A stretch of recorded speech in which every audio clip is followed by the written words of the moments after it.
Artificial classification system, दूसरा देखेंगे हम लोग। तीसरा देखेंगे natural classification system.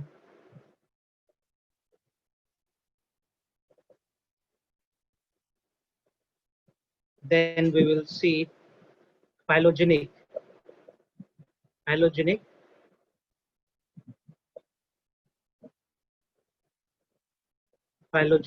classification system। ठीक ना, ये 4 प्रकार के देखें।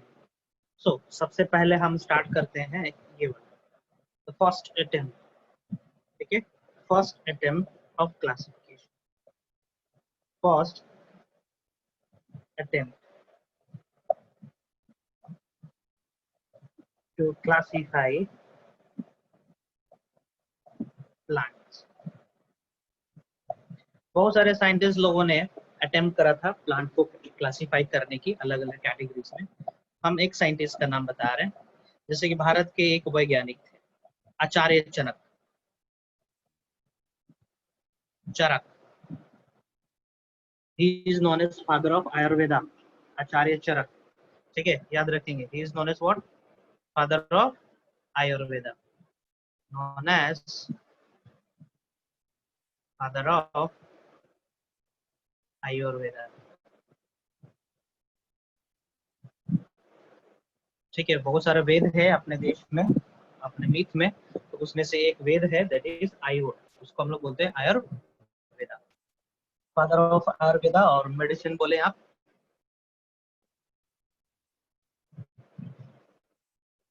ठीक ना। सो आचार्य चरक ने क्या करा, अपने समय में आचार्य चरक ने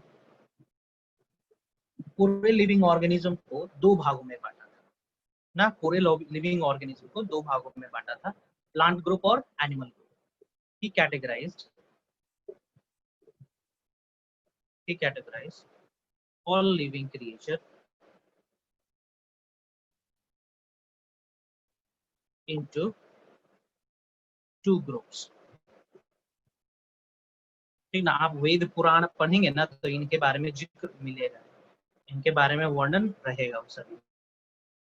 ठीक ना, एक प्लांट, ठीक ना, और दूसरा एनिमल ग्रुप, है ना। प्लांट में लगभग उन्होंने 340 पौधों का नामकरण किया, ठीक ना, अराउंड 340 प्लांट्स ही कैटेगराइज्ड। 340 पौधों को उन्होंने कैटेगराइज करा था, और लगभग 200 एनिमल्स का वर्णन उन्होंने करा अपने समय में। एंड रॉट ए बुक, एक किताब लिखा उन्होंने, नेम्ड चरक संहिता।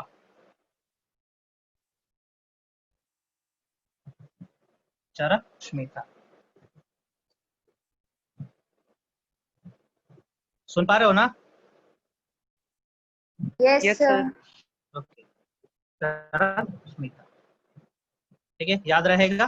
ठीक है, इसमें याद करने वाला और क्वेश्चन आने वाला एग्जाम में ये है, एक ये है ना, और ज्यादा पूछेगा तो इसके बारे में पूछेगा। एंड ये तो जनरल नॉलेज है, आप सब लोग जानते होंगे, आचार्य चरक ये वाला, he is known as father of Ayurveda, ये इंपॉर्टेंट है। चलिए आगे बढ़ते हैं, ठीक ना। दूसरा साइंटिस्ट का नाम ले रहे हैं जो पहली बार कैटेगराइज करने की कोशिश करी चीजों को, इट वाज एरिस्टोटल। प्रशांत बताओ जी, एरिस्टोटल ने क्या करा था? सबसे पहले एरिस्टोटल ने क्या करा था? He categorized organism into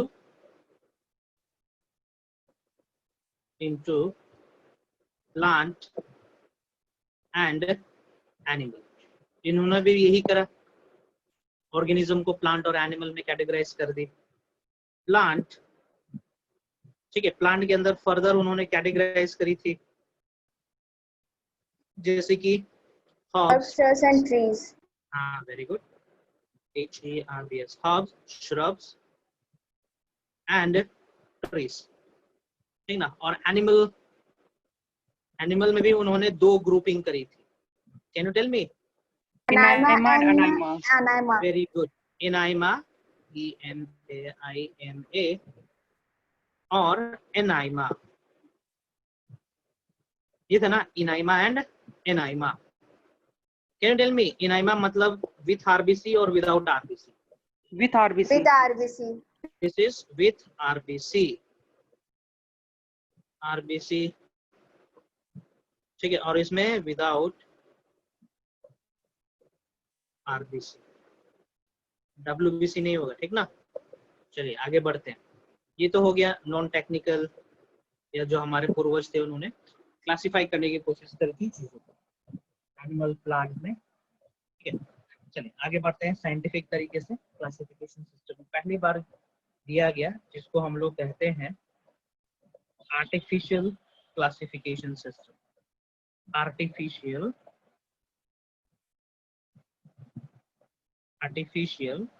classification system, ठीक है, इंपॉर्टेंट है, यहाँ से एग्जाम में आता है question, artificial classification system. So scientist involve, यहाँ से क्वेश्चन आता है, साइंटिस्ट इन्वॉल्व, कौन से साइंटिस्ट इन्वॉल्व है क्लासिफाई करने में? सो जो पहले साइंटिस्ट थे, जो पाइनियर थे, दैट वाज थियोफरास्टस।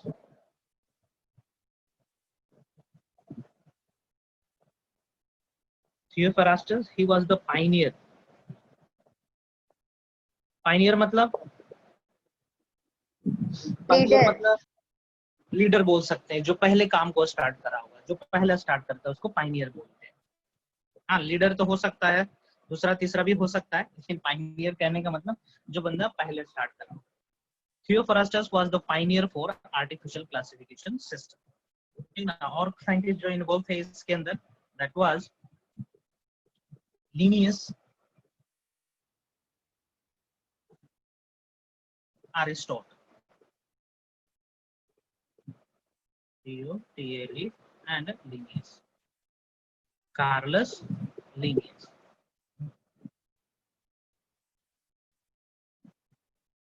ठीक ना, कितने सारे scientist. Now let me tell you the basis, किस बेसिस पे इन्होंने क्लासिफाई करने की कोशिश करी थी पूरे पौधे को। So they took two basis, vegetative character and reproductive character, है ना।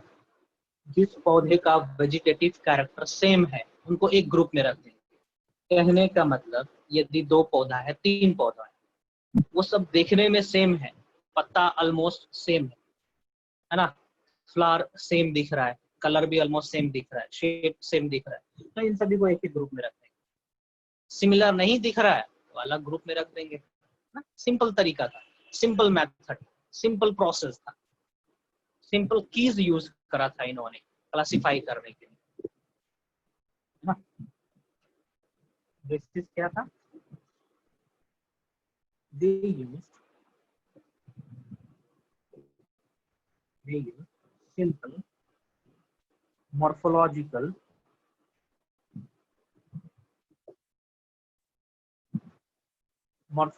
मतलब and reproductive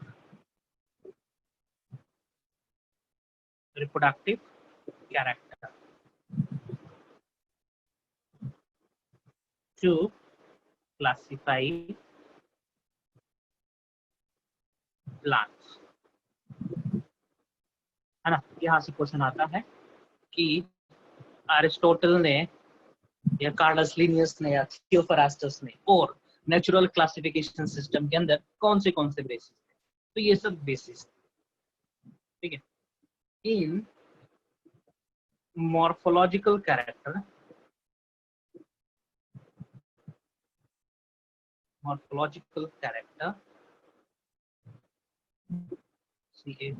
in morphological section morphological section.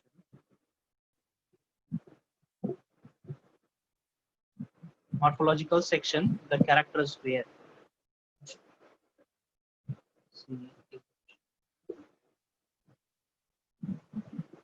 The characters where type of root, किस प्रकार का रूट है, टैप रूट है, फाइब्रस रूट है ना, type of root, type of stem, type of leaf, type of leaf, है ना, ये मॉर्फोलॉजिकल कैरेक्टर के अंदर आ जाएंगे, मॉर्फोलॉजिकल सेक्शन के अंदर आएंगे। रूट किस प्रकार का है, स्टेम किस प्रकार का है, पत्ता किस प्रकार का है, इसके बेसिस पे हम चीजों को बांटते चले गए, मतलब ये साइंटिस्ट लोग बांटते चले गए, ठीक ना। इन रिप्रोडक्टिव कैरेक्टर और reproductive section, in reproductive section they consider the characters, है ना। उन्होंने कुछ कैरेक्टर्स देखी थी, जैसे कि type of pistil, pistil means type of Female part of the androgyne. flower. Pistil means which part? The female part. Female. Androgyne, है ना। पिस्टल करो, पिस्टल बोले या कोरोला बोले या डायनोसियम बोले, है ना, स्टेम में। मतलब ये दोनों क्या दर्शा रहे हैं, ये दोनों क्या दर्शा रहे हैं, मॉर्फोलॉजिकल कैरेक्टर या रिप्रोडक्टिव कैरेक्टर दर्शा रहे हैं। ये दोनों रिप्रोडक्टिव कैरेक्टर्स हो गए, है ना, ये दोनों reproductive characters.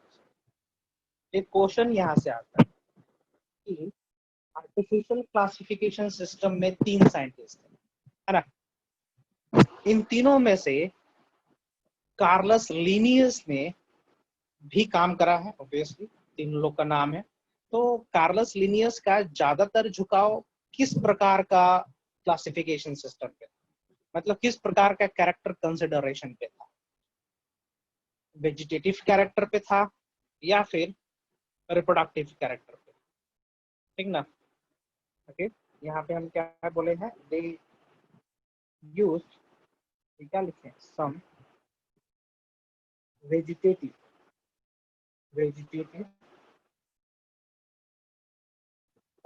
morphological and reproductive character, ठीक ना। इन vegetative,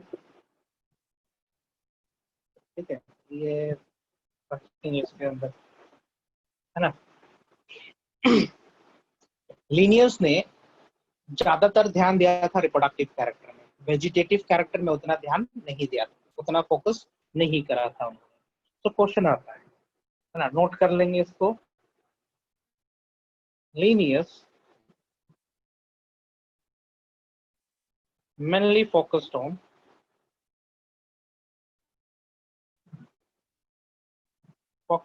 on sexual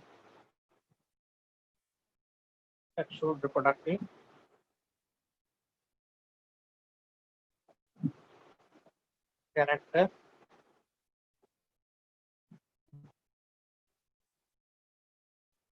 characters of plant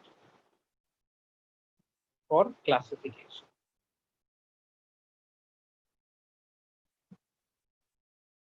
है ना। ज्यादातर उन्होंने इस पे ध्यान दिया था। क्वेश्चन यहाँ से आता है, तो इसको याद रखेंगे। He mainly considered the reproductive characters, means the character of androecium, the character of gynocium. Question इस तरीके से आता है कि out of following the basis of classification used by Linnaeus was, ठीक है, वहां पे रहेगा pistil, root, leaf, stem. Answer क्या होगा?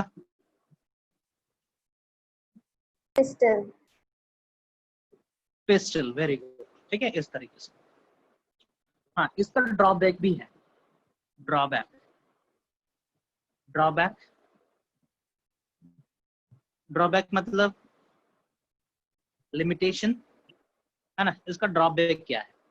पहला ड्रॉबैक ये है कि इन्होंने सिर्फ मॉर्फोलॉजिकल कैरेक्टर ही कंसिडर करा, वेजिटेटिव कैरेक्टर और रिप्रोडक्टिव कैरेक्टर कंसिडर करा। they didn't talk about the phylogeny, पौधा, एक पौधा दूसरे पौधे से कैसे रिलेटेड है, उन्होंने कोई कुछ चीज बताया ही नहीं। how angiosperm is related with gymnosperm, why gymnosperm is related with halophyta, bryophyta, pteridophyta, इन दोनों में रिलेशन क्या है, सारे अंदर के रिलेशन क्या है, किसी ने नहीं बताया। ये पहले ये सबसे बड़ा ड्रॉबैक है, ठीक ना। सो they didn't considered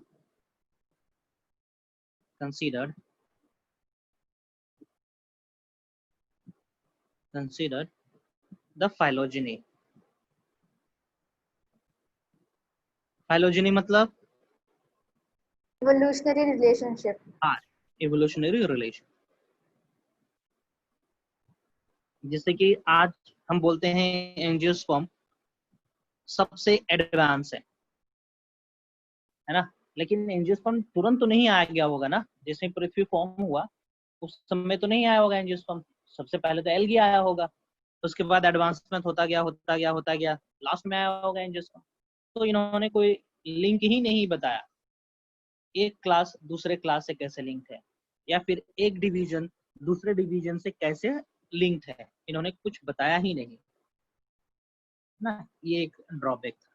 They didn't talk about or considered the phylogeny or explain about the phylogeny, और बोल सकते हो they didn't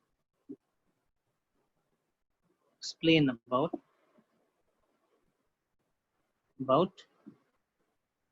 phylogeny। दूसरा, ओके, इन्होंने वेजिटेटिव कैरेक्टर और रिप्रोडक्टिव कैरेक्टर दोनों को इक्वल वेटेज दिया था। ध्यान से सुनेंगे, इन्होंने वेजिटेटिव कैरेक्टर और रिप्रोडक्टिव कैरेक्टर दोनों को इक्वल वेटेज दिया, जो कि ऐसा होना नहीं चाहिए। क्योंकि इसलिए वेजिटेटिव कैरेक्टर्स तो चेंज होते रहता है अकॉर्डिंग टू एनवायरनमेंट, है ना। टेम्परेचर डाउन हो गया, टेम्परेचर में फ्लक्चुएशन हुआ, और भी पानी में फ्लक्चुएशन हुआ, वाटर कम मिलने लगा। सो इसके चलते जो वेजिटेटिव कैरेक्टर्स है वो चेंज हो सकते हैं, लेकिन रिप्रोडक्टिव कैरेक्टर चेंज नहीं होता है, गैमेट्स चेंज नहीं होंगे। गैमेट्स के अंदर का गैमेट बनाने वाला जो सेल है, जो रिप्रोडक्टिव सेल्स हैं, उनमें तो बदलाव नहीं होता है जल्दी, उनके डीएनए में तो चेंजेस नहीं होते हैं, जल्दी नहीं होते हैं। तो इन्होंने एक इक्वल वेटेज दिया वेजिटेटिव कैरेक्टर को भी और रिप्रोडक्टिव कैरेक्टर को भी, जो नहीं देना चाहिए था ना। They gave equal importance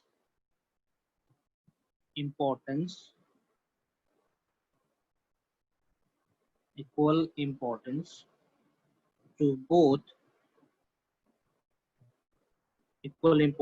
both vegetative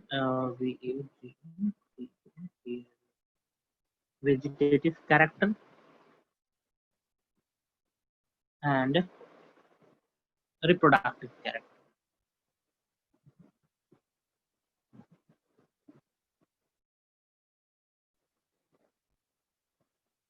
है ना,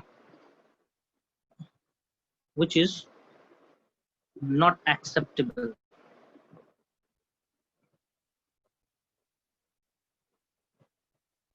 क्यों नहीं एक्सेप्ट करेंगे?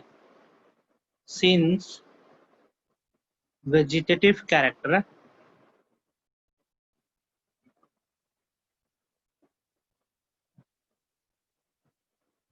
frequently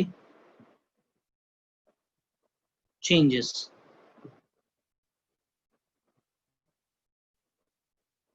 according to environment,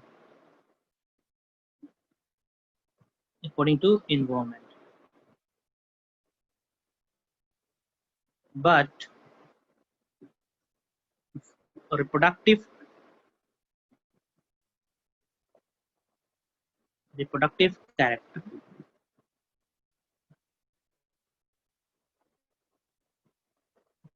characters need more time,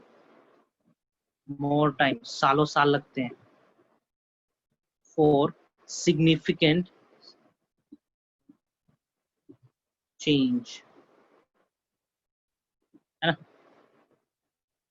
हाँ,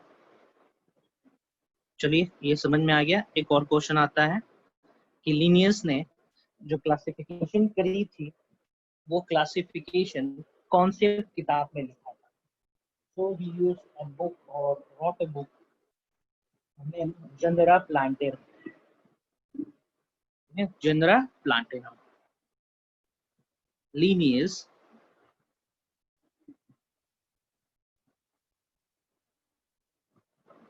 published his work on Genera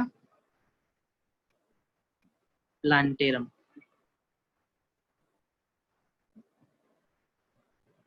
Okay, Genera Plantarum याद रखेंगे। क्वेश्चन बहुत कम पूछता है, यहाँ से बहुत ही कम पूछता है ना। Genera Plantarum याद रखेंगे। चलिए ये हो गया आपका first classification system, scientific classification system. तीसरा देखते हैं, आर्टिफिशियल हो गया। तीसरा देखते हैं नेचुरल क्लासिफिकेशन सिस्टम।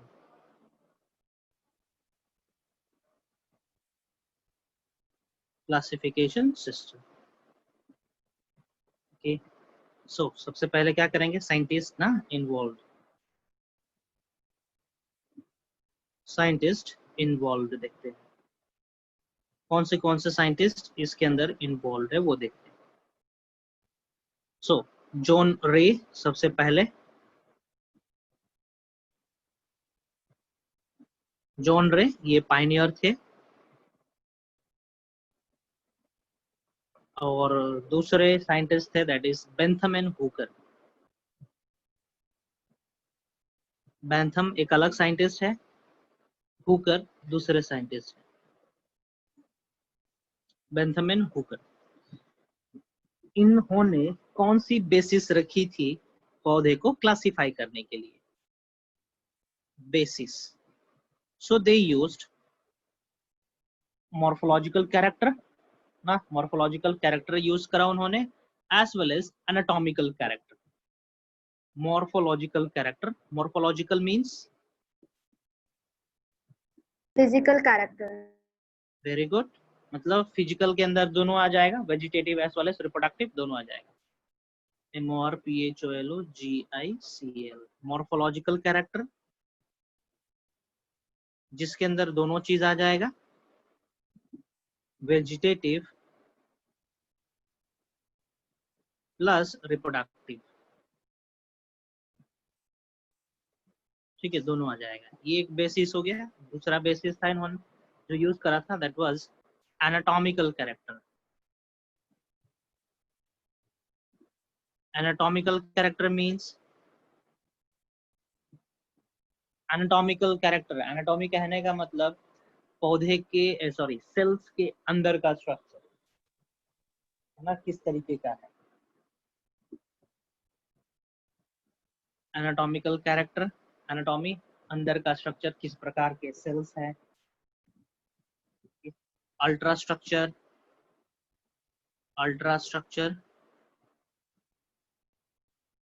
है ना, सेल का शेप कैसा है। साइटोलॉजी, साइटोलॉजी कहने का मतलब प्लाज्मा मेम्ब्रेन का स्ट्रक्चर, साइटोप्लाज्म का स्ट्रक्चर, सेल ऑर्गेनल्स का स्ट्रक्चर। एम्ब्रियोलॉजी, किस प्रकार से बीज बनता है, ये सब कैरेक्टर कंसीडर करा गया था। फिजियोलॉजी, फिजियोलॉजी कहने का मतलब कौन से साइकिल्स इसके अंदर होते हैं। साइकिल्स कहने का मतलब फोटोसिंथेसिस जिसको हम लोग बोलते हैं C3 cycle, C4 cycle, C2 cycle पढ़ेंगे आप लोग। ग्लाइकोलिसिस, क्रेब्स साइकिल, माइटोकॉन्ड्रिया के अंदर कौन से प्रोसेस हो रहे हैं जिसके चलते लार्ज अमाउंट ऑफ एटीपी बनता है, वो सब साइकिल्स के बेसिस पे है ना। सो इन्होंने दो बेसिस कंसिडर करी, morphological and the entire metabolic और इंटरनल स्ट्रक्चर और इंटरनल फेनोमेनन प्रोसेस, ठीक है, को कंसिडर करा इन्होंने। हाँ, इसीलिए इसको हम लोग कहते हैं 2D classification system. This classification system, that is natural classification system, is also known as 2D ultra का classification क्या system। मतलब था? किसका? अल्ट्रा किसका? स्ट्रक्चर।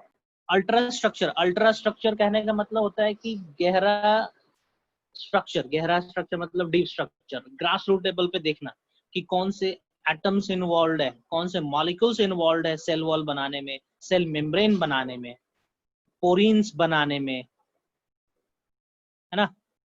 जो सेल ऑर्गेनल्स बने हैं उस ऑर्गेनल्स में कौन से बायोमोलिक्यूल्स प्रेजेंट है, that is called ultra structure, है ना। मतलब ग्रास रूट लेवल पे जाके देखना, एकदम डीप लेवल पे जाके देखना, बेसिक लेवल पे जाके जानना चीजों को, बेसिक लेवल पे जाके ऑर्गेनल्स को जांचना, पढ़ना, एनालाइज करना, that is called ultra structure. कोई भी चीज छूटता नहीं है अल्ट्रा स्ट्रक्चर के अंदर। फॉर एग्जाम्पल ये रहा, देखो माइटोकॉन्ड्रिया, हम माइटोकॉन्ड्रिया को इस तरीके से रिप्रेजेंट कर दिए, है ना। ये रहा आपका माइटोकॉन्ड्रियन। यदि हम माइटोकॉन्ड्रियन का अल्ट्रा स्ट्रक्चर बनाएंगे तो हम इस तरीके से बनाएंगे। जो पहला लेयर है that is also lipid bilayer. ये लिपिड बाइलेयर हम दर्शाएंगे, ये बाहरी लेयर हो गया। बाहरी लेयर के बाद ये वाला लेयर, ये भी क्या है, this is also lipid bilayer. तो ये भी हम लिपिड बाइलेयर बनाएंगे यहाँ पे मॉलिक्यूलर लेवल पे। ओके, एज वेल एज इसके अंदर हम बताएंगे कि ये है कॉम्प्लेक्स 1, इधर बगल में है कॉम्प्लेक्स 2, फिर बताएंगे कॉम्प्लेक्स 3, ठीक है, फिर कॉम्प्लेक्स 4, इस तरीके से बताएंगे। एज वेल एज इसके अंदर प्रेजेंट रहता है F0 F1 पार्टिकल, उसको भी दर्शाएंगे हम। कोई भी चीज छोड़ेंगे नहीं, सारे चीज को कंसिडर करते हैं अल्ट्रा स्ट्रक्चर में, सारे कंपोनेंट को जिस चीज से वो बना हुआ है। चलिए ठीक है। हाँ, इसको हम लोग 2D क्लासिफिकेशन सिस्टम भी कहते हैं। This is also known as 2D classification system. This system of classification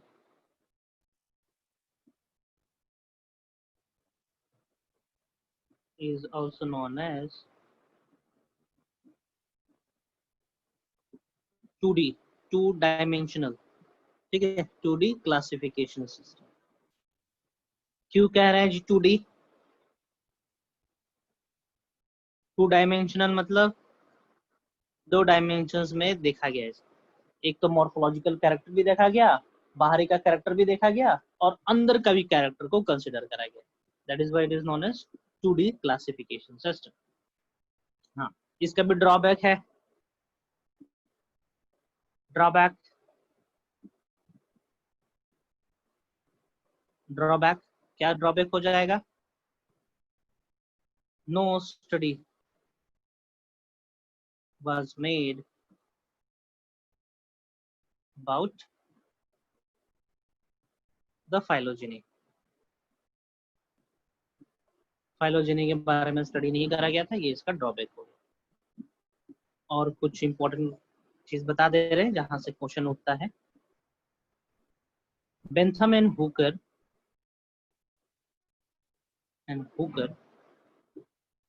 gave the most practical and applicable PRACTI practical and applicable system of classification।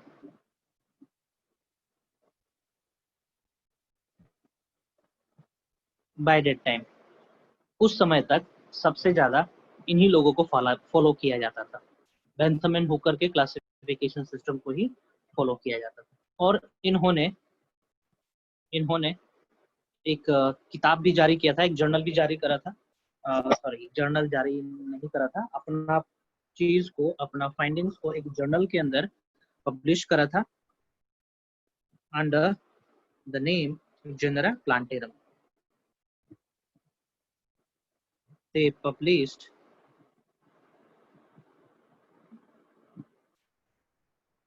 their work in Genera Plantarum.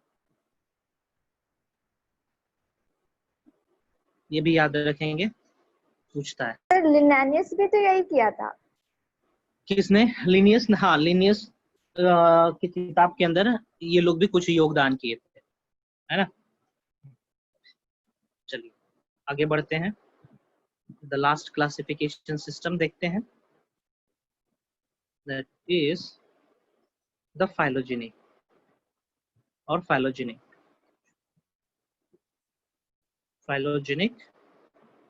classification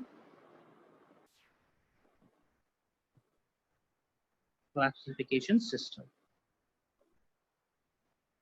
phylogenetic classification system। phylogenetic कहने का मतलब based on किस पे था? Based on evolutionary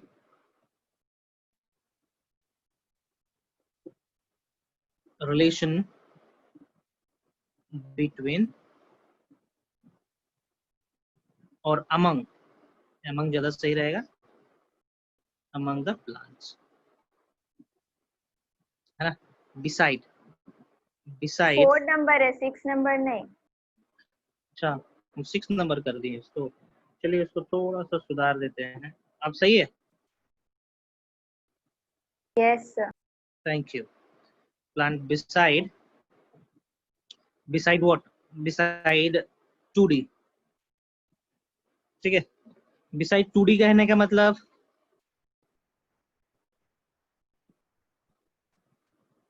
beside 2D कहने का मतलब क्या होगा? 3D में। हाँ 2D में क्या? Beside morphological and anatomical characters. हाँ beside morphological and anatomical, very good, ठीक ना। morphological इसमें anatomical है। हाँ सो इट इज, इसको हम लोग 3D क्लासिफिकेशन सिस्टम भी कह सकते हैं, कह सकते हैं कि नहीं?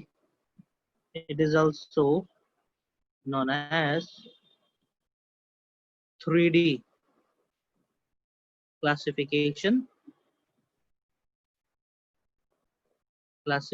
system, ठीक है, हो गया। हाँ साइंटिस्ट इन्वॉल्व, क्वेश्चन आता है यहाँ से, एनसीईआरटी में मेंशन है साइंटिस्ट लोगों का नाम, साइंटिस्ट इन्वॉल्व। 4 साइंटिस्ट हैं, एंगलर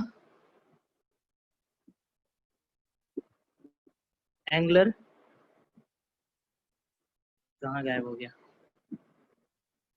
एंगलर,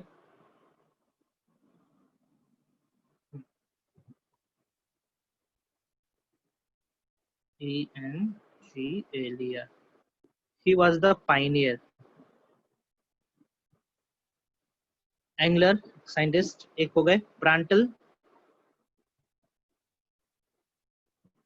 है ना, एंगलर, प्रांटल, हचिंगसन,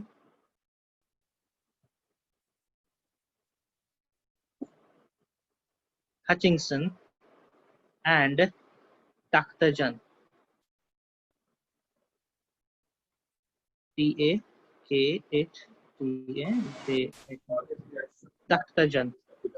है। कितने साइंटिस्ट हो गए? 4 ना, हचिंगसन एंड तख्तजन। कितने सारे साइंटिस्ट इन्वॉल्व थे आपके ये 3D क्लासिफिकेशन सिस्टम बनाने में? खास करके खास करके हचिंगसन और तख्ताजान का ज्यादातर काम था इसमें। इन दोनों ने ज्यादातर फोकस किया था फाइलोजेनी पे, है ना। इन्होंने ज्यादातर फोकस किया था किस पे, फाइलोजेनी पे। एंगलर एंड प्रांटल जो थे वो ज्यादातर कंसिडर करे होंगे 2D वाले पे, 3D भी कंसिडर करें, लेकिन ज्यादातर हचिंगसन और ताख्ताजान का योगदान रहा in the field of phylogeny. क्या हो गया, ठीक है। सो इवोल्यूशनरी स्टडी करने के लिए इन्होंने दो ग्राफ का इस्तेमाल करा।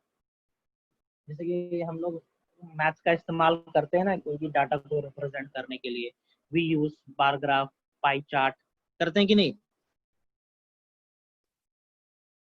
स्टैटिक्स का इस्तेमाल करते हैं कोई भी डाटा को एनालाइज करने के लिए, है ना। तो इन्होंने यूज करा था, they used dendrogram and cladogram, CLADOGRAM, cladogram and dendrogram, DENDOGRAM, for phylogenetic study, phylogenetic study। अब बता देते हैं व्हाट इज क्लैडोग्राम। ये एक हाइपोथेटिकल डायग्राम है। It is a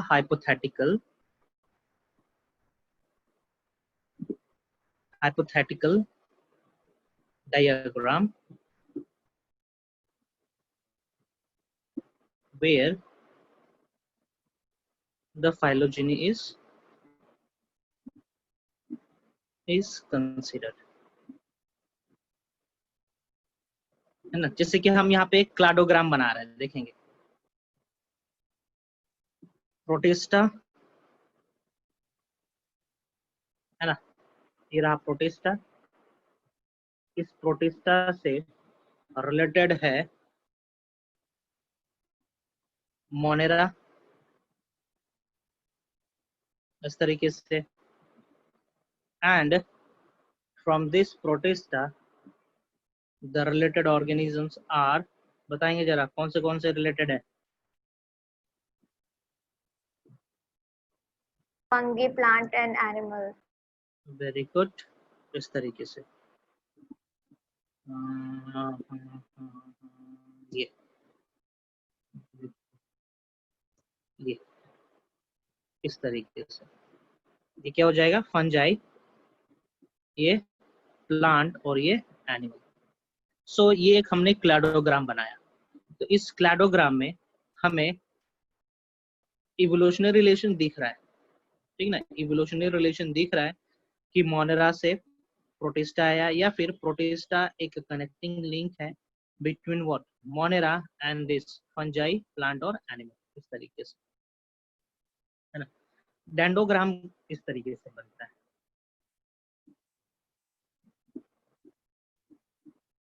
dendrogram, it is not hypothetical, ये हाइपोथेटिकल नहीं है, ध्यान देंगे क्वेश्चन आता है। ये हाइपोथेटिकल नहीं है, सही डाटा को रख के बनाया जाता है graph. Hypothetical where phylogeny, PHYLO, phylogeny and taxonomy both are considered,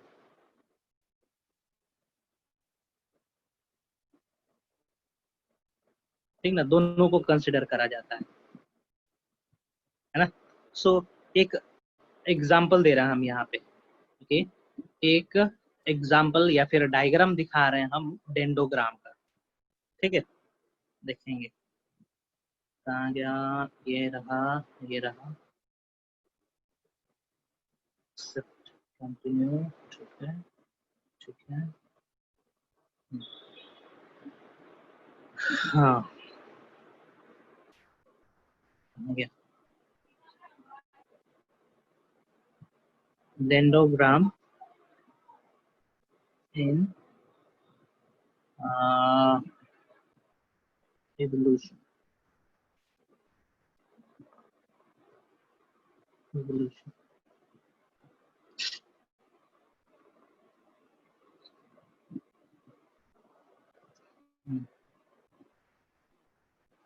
ये इस तरीके से एक एनसीईआरटी से दिखा रहा है क्लास 12 का।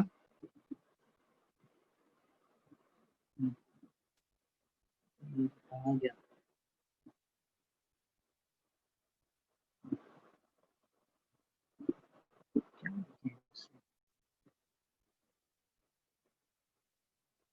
देखो, हाँ ये रहा।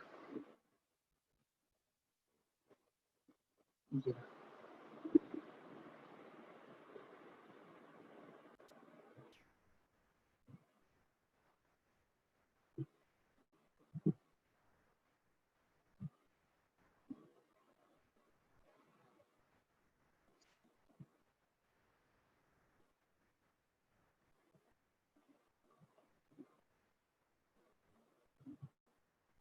कहाँ गया? नहीं गया, नहीं आया यहाँ पे।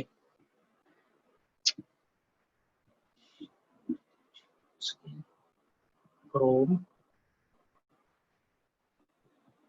share image, share with this, allow। अब आ गया होगा, हाँ आ गया। देखो कहाँ गया? कॉपी, बहुत लंबा चौड़ा है यार। हाँ,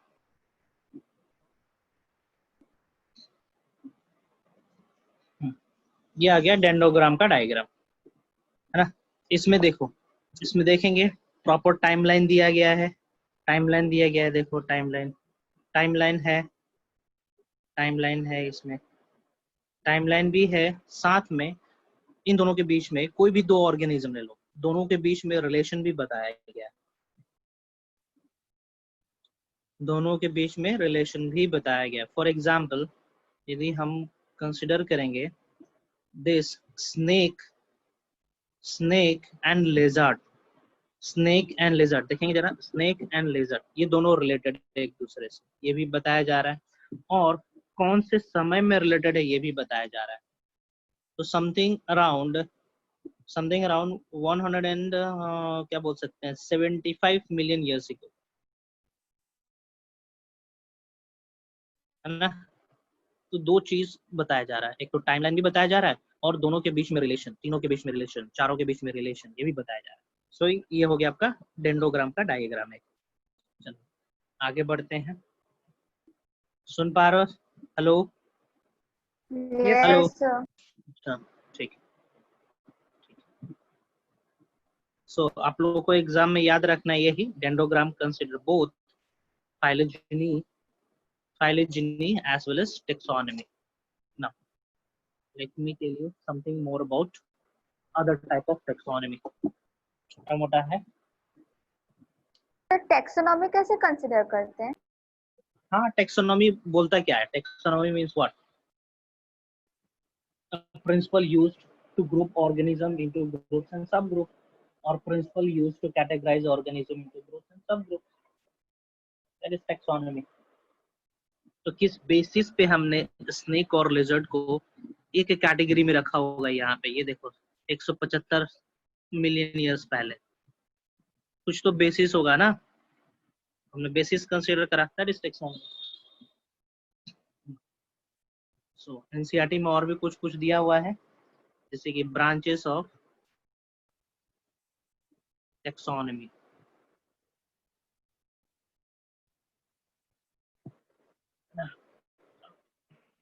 लास्ट टाइम बोले तो चैप्टर फर्स्ट में हमने करा था types of categories in taxonomy. याद करो जरा, types of categories in taxonomy.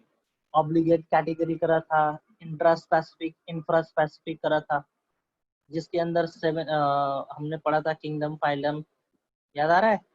Division, order, class, family, genus. Yes, sir.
Class up हो गया क्या प्रशांत? हाँ, देखो तो अच्छा। कनेक्ट हुआ फिर से, आ गए सब लोग? डिस्कनेक्ट हो गया था क्या सर? हाँ हाँ, अभी जस्ट डिस्कनेक्ट हुआ। हमें लगता है कि मेरे वाला ही से चल रहा था क्या, 40 मिनट हुआ तो डिस्कनेक्ट हो गया। ठीक। नहीं, ऐसा तो नहीं होगा। ठीक है, सब लोग हैं? हाँ सब हो Yes, गया। sir. So let me share. Host disable, भाई इसको को होस्ट कर दो जी। 1 मिनट से कर रहे हैं। हाँ हाँ, कर दो। Thank you. करती।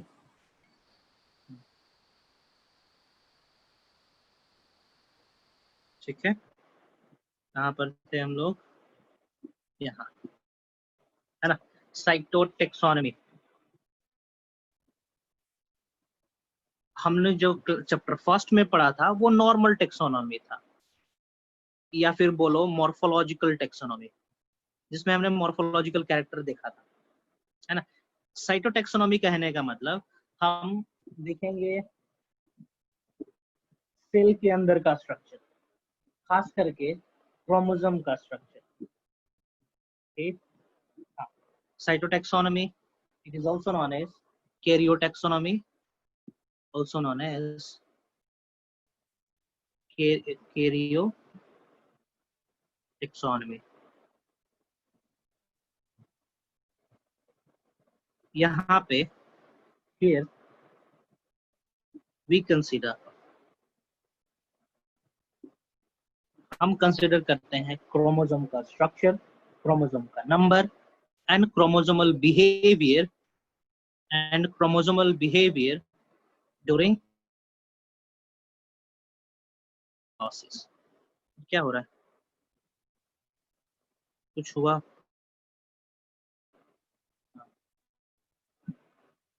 ये हैंग कर रहा है क्या?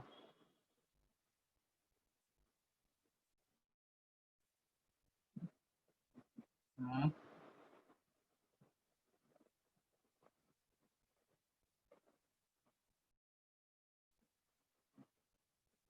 कुछ हो रहा है, देख पा रहे हो जी आप लोग? Yes, sir.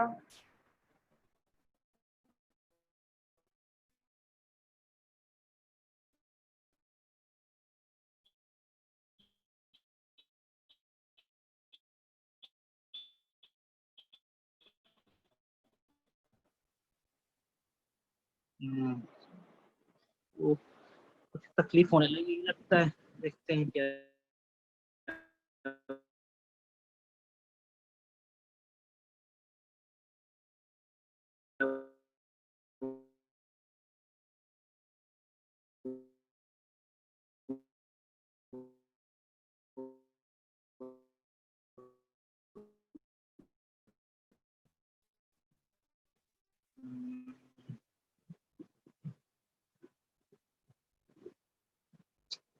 अरे यार, क्या हो रहा है?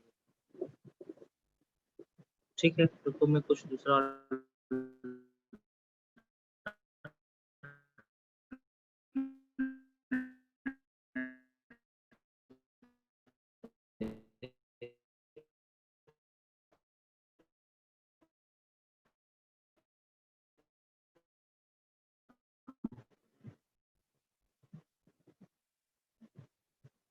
zoom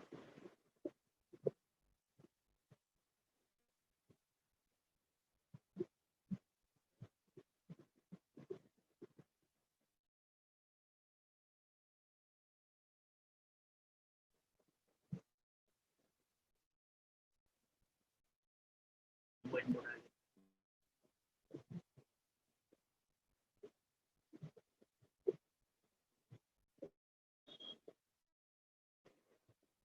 ठीक है, कहाँ पे थे? टैक्सोनॉमी ना।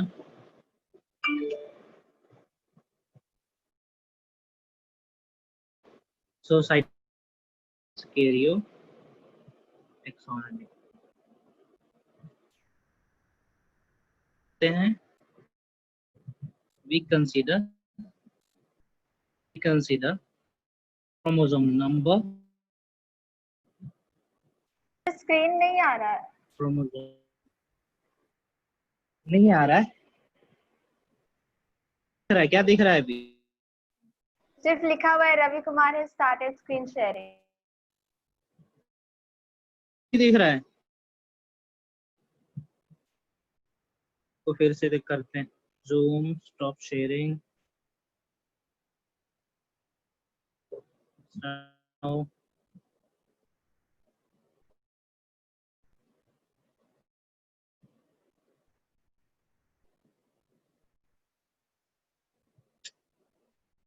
ये क्या हो रहा है?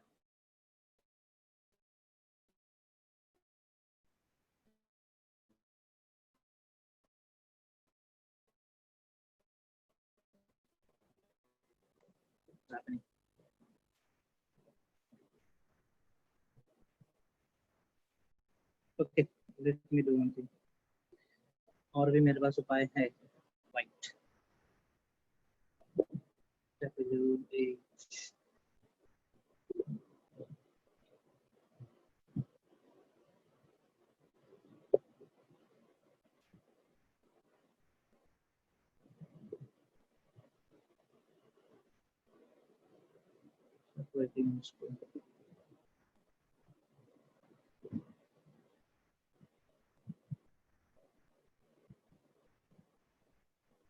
ये दिख रहा है? स्क्रीन दिख रहा है आपको? हाँ सर अब दिख रहा है। हाँ, ये दिख रहा है ना? ठीक है, यहाँ पे हम बता रहे हैं कैरियर टैक्सोनॉमी। कौन सा टैक्सोनॉमी था बता रहे हैं। इसका नोट्स हम भेज देंगे, आप लोग देख लेंगे। KARYO, हाँ, कैरियर टैक्सोनॉमी। इसमें हम क्या कंसीडर करते हैं? इसमें कंसीडर करते हैं chromosome number. Okay, then we consider chromosome structure and chromosomal behavior during cell division. Chromosomal behavior during cell division. ठीक है, सेल डिवीजन के दौरान ये सब कंसिडर करते हैं कैरियोटॉक्सिनोमी में। चाहिए दूसरा देखते हैं हम लोग, केमोटैक्सोनॉमी। फिर आपका स्क्रीन हैंग कर रहा है क्या? नहीं, धीरे धीरे लिख रहा है। केमोटैक्सोनॉमी में केमिकल प्रॉपर्टीज कंसीडर करते हैं हम लोग। साइटोप्लाज्म के अंदर किस प्रकार का केमिकल्स प्रेजेंट है और किस प्रकार का केमिकल रिएक्शंस हो रहे हैं, कैसे कैसे कंपाउंड प्रेजेंट है, ये सब कंसीडर करते हैं हम लोग। In this type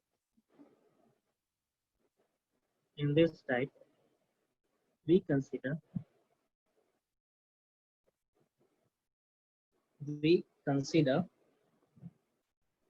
sequence of nucleotide।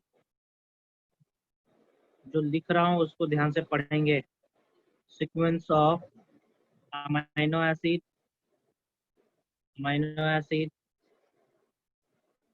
aromatic compound,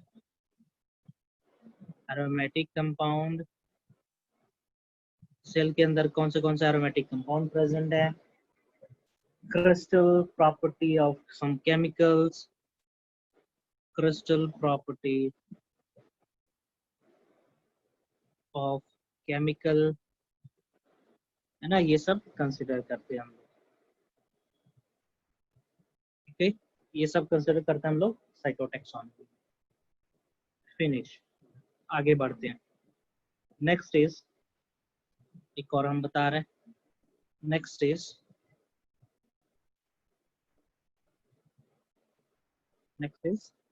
numeral taxonomy.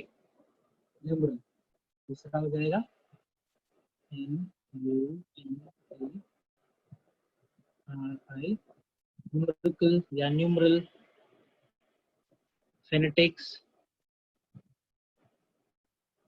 और एडेंसोनिया टैक्सोनॉमी, साइंटिस्ट का नाम है एडेंसोनिया, और टैक्सी मैट्रिक्स टैक्सोनॉमी।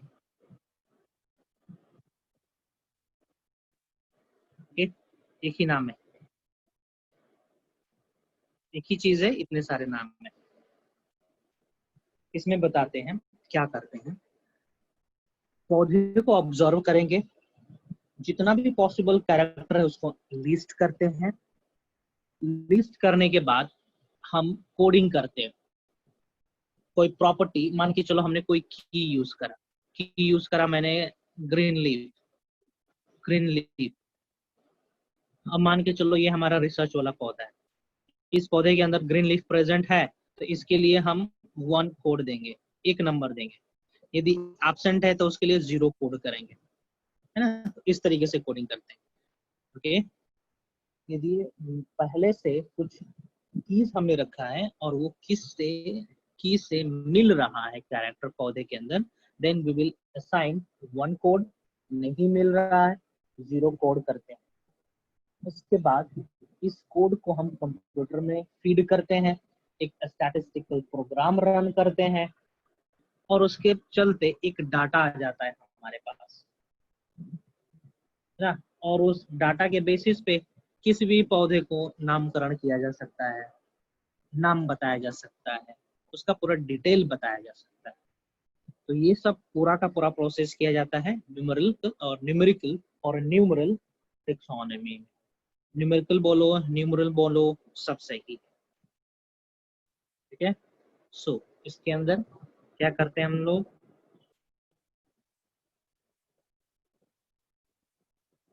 हाँ, लिस्टिंग ऑफ स्टेप्स क्या क्या यूज हो रहा है, listing of all possible character.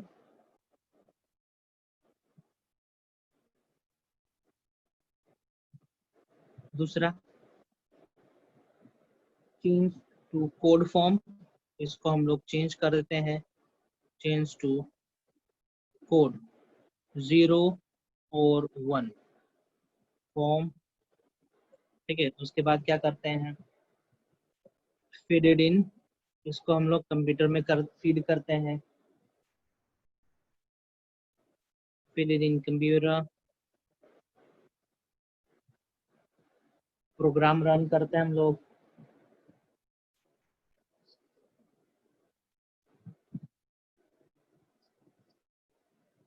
statistical program is run, the codes are compared,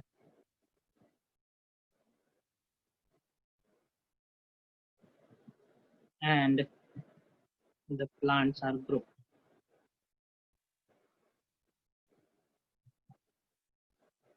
ठीक है, प्लांट को इस तरीके से ग्रुपिंग करी जाती है। कोड मैक्सिमम मिल रहा है तो सही है, इसका मतलब इससे रिलेटेड प्लांट हमारे पास पहले से था। और कोड एकदम ही मैच नहीं कर रहा है, ज्यादातर मैच नहीं कर रहा है, तो इसको हम एक नया ग्रुप दे देते हैं, एक नया नाम दे देते हैं। ठीक है, चलिए ये हो गया। अब तीसरा बता रहे, ये हो गया, ये सब हो गया। और एक छोटा सा चीज बता दे रहे हैं, उसके बाद आज का लेक्चर खत्म करेंगे। हाँ, टरल एक साइंटिस्ट का नाम था। टरल ने तीन प्रकार का टेक्सोनॉमी के बारे में जिक्र करा था। टर्ल gave three type of taxonomy, ने तीन प्रकार का टेक्सोनॉमी दिया। Alpha taxonomy, in alpha taxonomy he utilized the morphological character. He considered, इन्होंने morphological character को consider करा था।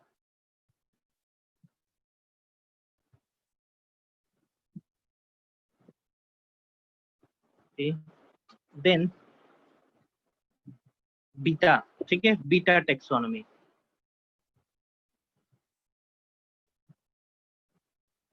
in beta taxonomy he considered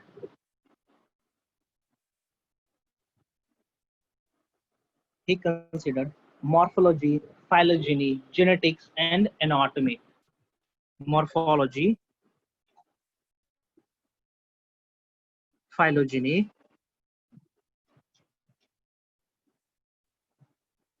genetics and anatomy, इतने सारे चीजों को उन्होंने कंसिडर करा था। ओमेगा टेक्सोनॉमी, ठीक है, इसके अंदर कंसिडर करा गया था biochemical features and microscopic observation. Bio chemical, वही अल्कलॉइड्स है कि नहीं है, एरोमेटिक कंपाउंड है कि नहीं है, रेजिन्स, गम्स, है ना, लेटेक्स, इन सभी का प्रोडक्शन हो रहा है कि नहीं हो रहा है। Biochemical and microscopic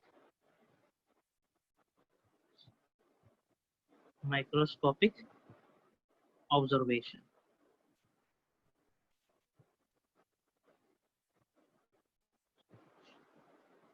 where consider,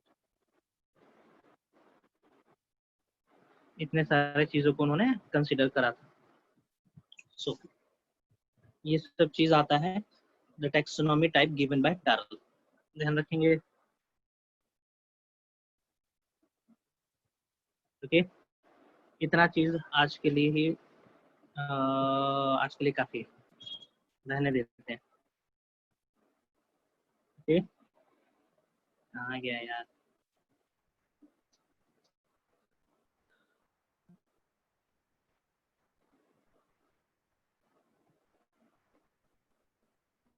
ये सब हम भेज देंगे आप लोग को नोटपैड के अंदर और अच्छे से सर एक क्वेश्चन था। अरेंज करके। हाँ, क्वेश्चन पूछो।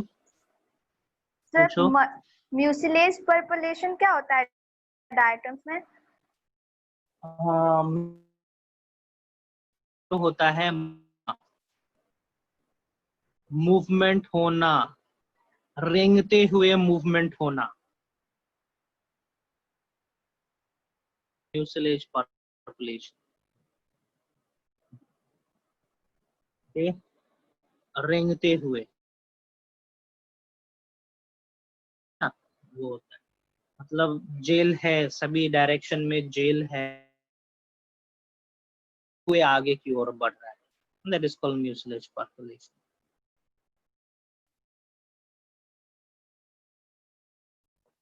ठीक है,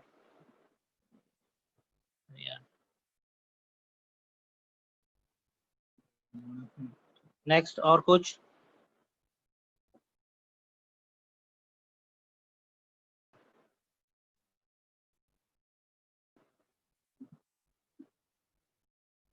वो क्या रहा है,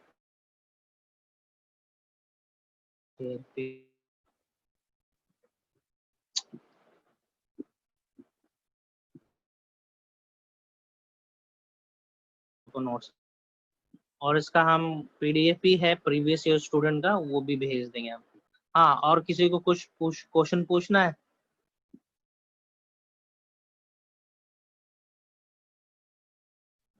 हेलो हेलो, यस सर।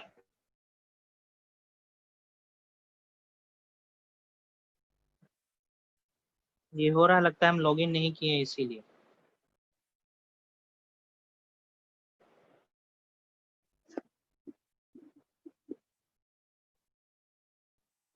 प्रशांत,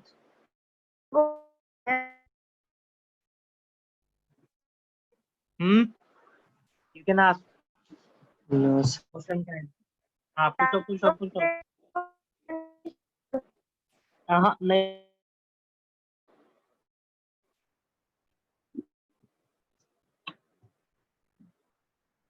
टाइप करो जरा, मैसेज टाइप करें जरा।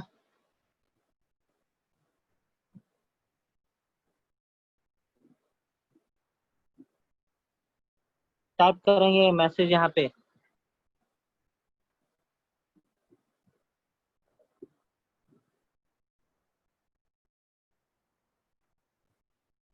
ज्योत्सना चैट में भेजेंगी मैसेज, ए क्वेश्चन चैट में मैसेज भेजेंगी।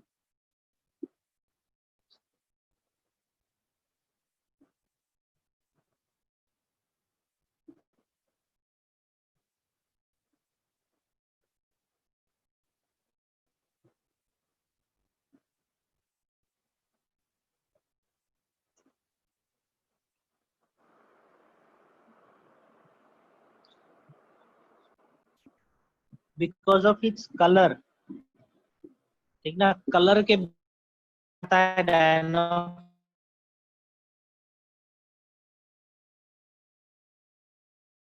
के pigment dominant in it.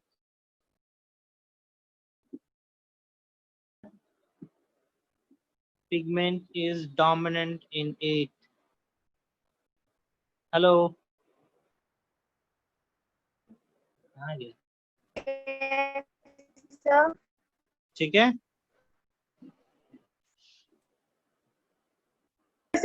NCERT में किस गोल्डन एल्गी बताया गया है?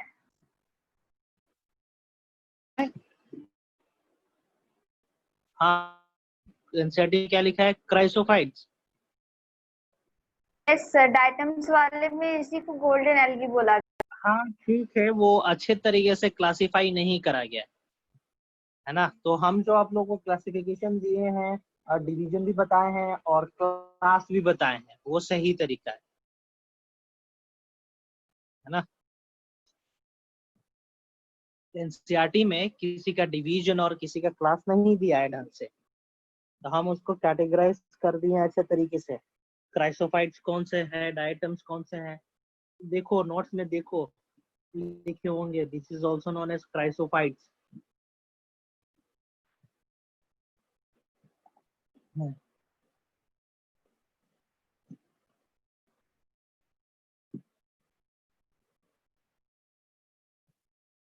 और देखो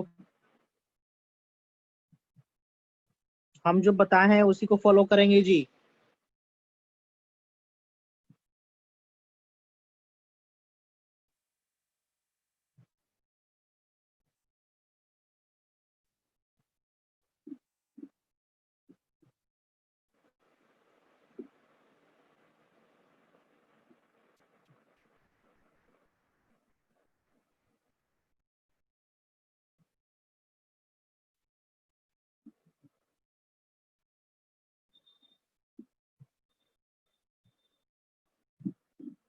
सर तो, ए हाँ बोलो। सर मोडियल स्लाइम मोल्ड क्यों बोलते हैं? उसके मूवमेंट के बेसिस पे, ठीक है, उसके मूवमेंट के बेसिस पे कहते हैं,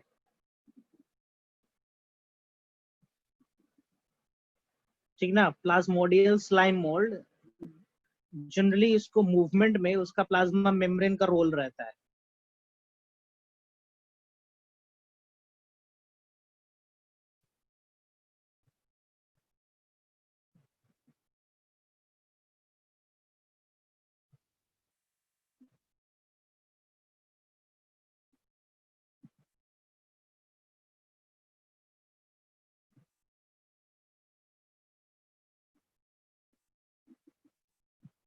और कुछ है?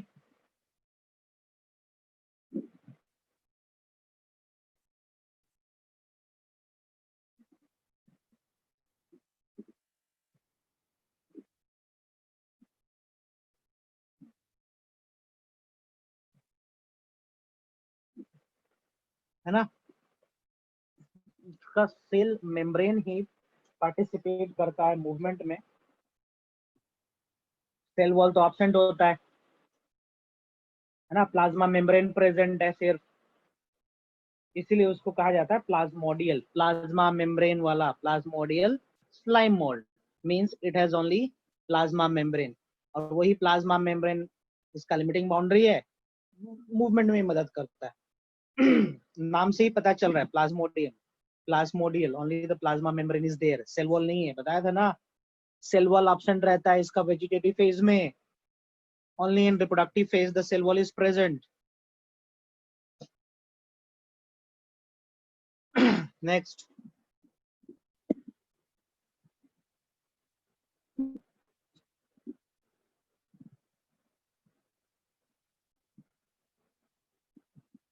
और कुछ क्वेश्चन ड्रॉप करे हो तुम लोग?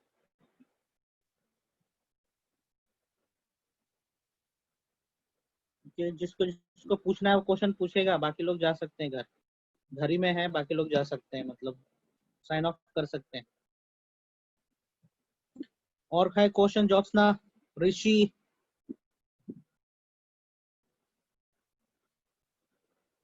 No, sir. ठीक है, तो आप साइन ऑफ कर सकते हैं, डिस्कनेक्ट कर रहे हैं। अगला क्लास में हम लोग स्टार्ट करेंगे ग्रीन एल्गी से, will study green algae, brown algae and red algae, है ना, उसको भी मैं रेक्टिफाई कर लेता हूँ। ठीक है, चलिए, तो डिस्कनेक्ट कर रहे हैं।